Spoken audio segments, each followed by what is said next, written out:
Hello Odisha ନମସ୍କାର ଜୟ Jagannath welcome to my air fry series.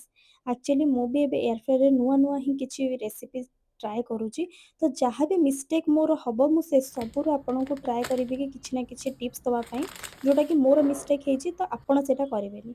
ତ ଆଜିର ରେସିପି ହେଉଛି ବନ୍ ପିଜ୍ଜା, ଯେଉଁଥିପାଇଁ ମୁଁ ଏଠି ଯାହା ବି ମୋତେ ଦରକାର ଭେଜିଟେବଲ୍ ସେ ସବୁ କଟ୍ କରି ନେଇଥିଲି। ତା ସହିତ ମୋର ଫାର୍ଷ୍ଟ ମିଷ୍ଟେକ୍ କି ମୁଁ ନର୍ମାଲ ବନ୍ ଆଣିବା ଜାଗାରେ ମୁଁ ସୁଇଟ୍ ବାଲା ବନ୍ ନେଇ ଆସିଥିଲି, ଯେଉଁଥିରେ କି ସେ ଚେରି ବଗେରା ପଡ଼ିଥାଏ। ଆପଣ ଯେବେ ବି ଆଣିବେ ନର୍ମାଲ ବନ୍ ହିଁ ଆଣିବେ। ତ ମୁଁ ଫାର୍ଷ୍ଟ ଏଠି ଗୋଟେ ସସ୍ ପ୍ରିପେୟାର କରୁଛି, ଯେଉଁଥିରେ କି ତନ୍ଦୁରୀ ମାୟୋ, ଟିକେ ଚିଲି ଗାର୍ଲିକର ଟମାଟୋ ସସ୍, ତା ସହିତ ଟିକେ ସେଜୱାନ୍ ସସ୍ ଆଉ ଅରିଗାନୋ, ବାସ୍ ଏତିକି ମିକ୍ସ କରିଦେଲି। ଦେନ୍ ମୁଁ ଏଥିରେ ସବୁ ପନିରକୁ ପକେଇକି ଟିକେ ଗୋଳେଇକି ରଖିଦେବି। ତା ସହିତ ମୁଁ ବନ୍ରେ ଫାର୍ଷ୍ଟରୁ ଆପଣଙ୍କୁ ଦେଖେଇଲି କି ଟିକେ ବଟର ଦୁଇପଟ ସାଇଡ଼ରେ ଆପଣ ଭଲସେ ଟିକେ ଗ୍ରୀସ୍ କରିଦେବେ, ତାକି ମାନେ ବନ୍ଟା ଟିକେ କ୍ରିସ୍ପି ରହିବ ଏୟାର ଫ୍ରାୟରରେ ଯେତେବେଳେ ଆପଣ ପକେଇବେ। ଫାର୍ଷ୍ଟ ମୁଁ ଏଠି ମାନେ ବନ୍ର ବେସ୍ରେ ଟିକେ ସେ ତନ୍ଦୁରୀ ମାୟୋ ହିଁ ଦେଇଦେଲି। ଆପଣ ଚାହିଁଲେ ନର୍ମାଲ ମେୟୋନିଜ୍ ଯଦି ଅଛି ଦେଇ ବି ପାରିବେ। ତାପରେ ମୁଁ ଏଠି ଟିକେ ପନିର ଦେଇଦେଲି, ଯେଉଁ ପନିରଟା ଆମେ ପ୍ରିପେୟାର କରି ରଖିଥିଲେ।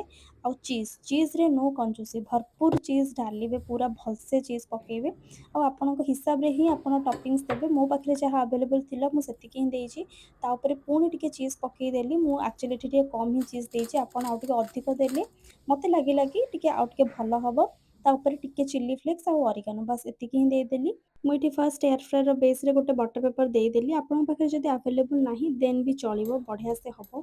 ଦେନ୍ ମୁଁ ମୋର ପ୍ରିପେୟାର କରି ରଖିଥିବା ସବୁ କିଛି ବନ୍ ପିଜ୍ଜାକୁ ଦେଇଦେଲି। ଆଉ 180 ଡିଗ୍ରୀରେ ଆପଣ 5 ମିନିଟ୍ ପର୍ଯ୍ୟନ୍ତ ହିଁ ବେକ୍ କରିବେ।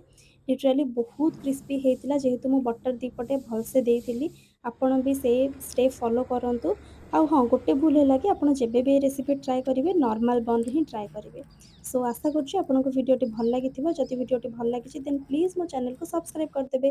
ଆଉ ହଁ, ମୁଁ ଏମିତି ନୂଆ ରେସିପି ନେଇକି ଆପଣଙ୍କ ସହିତ ଆସିବି, ଆଉ ସବୁକିଛି ଏୟାର ଫ୍ରାୟରରେ କରିବାକୁ ଚେଷ୍ଟା କରିବି। So thank you for watching, bye bye. କମେଣ୍ଟରେ ନିହାତି ଜଣାଇବେ ଆପଣଙ୍କୁ ଏ ରେସିପିଟି କେମିତି ଲାଗିଲା। Thank you.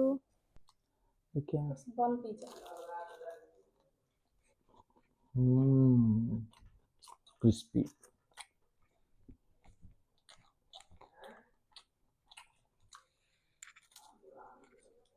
Mm, wow.